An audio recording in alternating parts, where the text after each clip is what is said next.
জাতীয় বিশ্ববিদ্যালয় অনার্স চতুর্থ বর্ষের রেজাল্ট প্রকাশিত হওয়ার অনেক দিন হয়ে গেছে। এক্ষেত্রে অনেকের প্রশ্ন, সার্টিফিকেট এবং মার্কশিট কবে পেতে পারি এবং মাস্টার্সের ভর্তির ডেট বা ভর্তির অ্যাপ্লাই কবে নাগাদ নোটিশটি প্রকাশিত হতে পারে, এই বিষয়গুলো নিয়ে আজকে আলোচনা করব।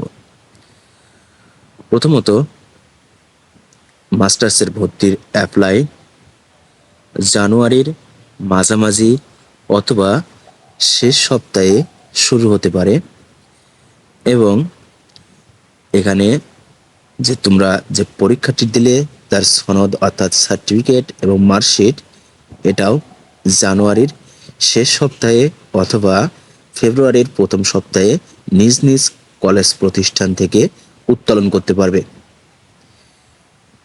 এবং পরবর্তী কোনো আপডেট নোটিশ আসলে সাথে সাথে জানিয়ে দেওয়া হবে।